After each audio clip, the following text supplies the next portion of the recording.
पूरी दुनिया ने डर के साथ देखा। 22 अप्रैल 2025 को जम्मू और कश्मीर के खूबसूरत पहलगाम में आतंकवादियों ने हमला किया।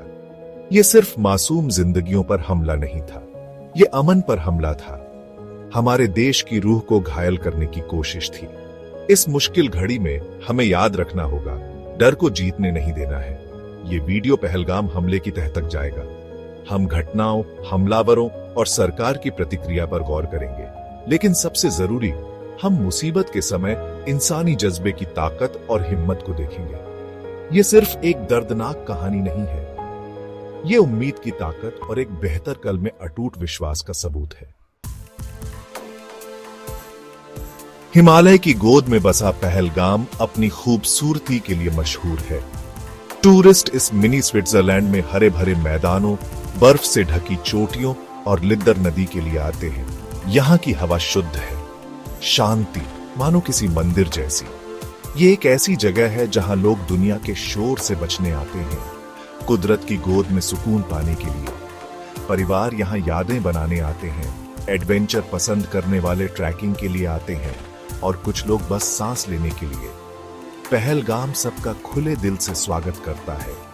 यही गर्मजोशी और मेहमाननवाजी इस हमले को और भी ज्यादा दर्दनाक बनाती है। 22 अप्रैल पहलगाम में किसी भी दूसरे दिन की तरह शुरू हुआ। सूरज चमक रहा था, घाटी पर सुनहरी रोशनी बिखेर रहा था। टूरिस्ट बाहर घूम रहे थे, पहाड़ों का जादू देखने के लिए उत्सुक। उन्हें क्या पता था कि खतरा मंडरा रहा है। लगभग 2:30 बजे बंदूकों की आवाज से शांति भंग हो गई। आतंकवादी नफरत से भरे चेहरों के साथ बैसरन घाटी में टूरिस्ट के एक ग्रुप पर गोलियां चलाने लगे। भगदड़ मच गई, खूबसूरत मैदान खून खराबे में बदल गया। कुछ ही सेकंड में सपने बुरे सपने में बदल गए। जब गोलियां थमी तब तक 26 मासूम जिंदगियां खत्म हो चुकी थीं। इनमें आदमी, औरतें और बच्चे थे। उनका कसूर बस पहलगाम की खूबसूरती देखने आना। इस घिनौने काम की जिम्मेदारी द रेजिस्टेंस फ्रंट या TRF ने ली। लश्कर-ए-तैयबा से जुड़ा यह ग्रुप डर और हिंसा फैलाने में लगा रहता है। हमलावरों ने अपनी गंदी सोच के चलते मासूम लोगों को निशाना बनाया। हाशिम मूसा और अली भाई दोनों पाकिस्तानी हमलावर ग्रुप में थे। उनके साथ अब्दुल हुसैन ठोकर एक स्थानीय निवासी भी था, जिसने अपने ही लोगों को धोखा दिया। एक हमलावर की पहचान नहीं हो पाई है। इस कायराना हरकत का मास्टरमाइंड सैफुल्लाह कसूरी बताया जा रहा है, जो सरहद पार से लश्कर चलाता है। उनके चेहरे हमेशा के लिए हमारी यादों में नफरत और असहिष्णुता की तस्वीर है। लेकिन हमें याद रखना चाहिए, ये लोग पूरे धर्म या समुदाय को नहीं दर्शाते। ये एक छोटा सा ग्रुप है जो नफरत से भरा है। 5वां भाग हमले के बाद। हमले के तुरंत बाद हर कोई सदमे और अविश्वास में था। इतनी भयानक घटना शांति के लिए मशहूर जगह पर कैसे हो सकती है? पहलगाम की गलियां, जो आमतौर पर जिंदगी से भरपूर रहती थीं, सुनसान हो गईं। दुकानें बंद थीं। बच्चों की हंसी की जगह मातम छा गया। सरकार ने तुरंत कार्रवाई की। NIA ने पूरी जांच शुरू कर दी। सुरक्षा बलों को तैनात किया गया। प्रधानमंत्री ने अपना विदेश दौरा छोटा करके देश को संबोधित किया, हमले की निंदा की और दोषियों को सजा दिलाने का वादा किया। लेकिन इस त्रासदी के जख्म गहरे हैं। पीड़ित परिवारों को अपनी बिखरी जिंदगी समेटनी होगी। शारीरिक घाव भर जाएंगे, लेकिन भावनात्मक जख्म हमेशा रहेंगे। 6ठा भाग, आर्थिक प्रभाव।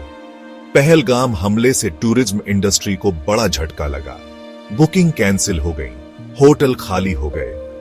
हजारों लोगों की रोजी रोटी जो टूरिज्म पर निर्भर थी, प्रभावित हुई। IMF ने भारत के विकास के अनुमान को कम कर दिया, हमले को एक कारण बताते हुए। आर्थिक प्रभाव सिर्फ संख्याओं तक सीमित नहीं है, ये उम्मीद की कमी और विश्वास के टूटने को दर्शाता है, जो एक मजबूत अर्थव्यवस्था के लिए जरूरी है। ये हमला इस बात का सबूत था कि आतंकवाद सिर्फ शांति के लिए ही नहीं, बल्कि आर्थिक स्थिरता के लिए भी खतरा है। इसने आतंकवाद से लड़ने के लिए एक बहुआयामी दृष्टिकोण की जरूरत पर जोर दिया, जो न सिर्फ लक्षणों बल्कि मूल कारणों को भी संबोधित करे। 7वां भाग अटूट जज्बा। लेकिन दुख और निराशा के बीच साहस और लचीलेपन की कहानियां भी थीं। स्थानीय लोगों ने अपनी जान जोखिम में डालकर पीड़ितों की मदद की। ब्लड बैंकों में लोगों की भीड़ लग गई। हर वर्ग के लोग मदद और सांत्वना देने के लिए आगे आए। मॉडल एकता तिवारी, जिन्होंने पहले अधिकारियों को संदिग्ध गतिविधि की सूचना दी थी, ने बहुत बहादुरी दिखाई। उनके कार्यों ने हालांकि त्रासदी को नहीं रोका, लेकिन सतर्कता के महत्व और संदिग्ध व्यवहार के खिलाफ बोलने की याद दिलाई। हमले ने देश को हिला दिया होगा, लेकिन इसके जज्बे को नहीं तोड़ सका। देश के हर कोने से समर्थन और एकजुटता ने मानवता में हमारे विश्वास की पुष्टि की। इसने दिखाया कि सबसे अंधेरे समय में भी आशा और करुणा की रोशनी चमकती रहती है। 8वां भाग एकता की अपील। पहलगाम हमला इस बात की याद दिलाता है कि आतंकवाद हमारे जीवन के लिए कितना बड़ा खतरा है। ये हम सबके लिए एक चेतावनी है कि हम इस खतरे के खिलाफ एकजुट हों। हमें याद रखना चाहिए कि आतंकवाद का कोई धर्म नहीं, कोई राष्ट्रीयता नहीं और कोई औचित्य नहीं है। ये फूट और नफरत पर पनपता है।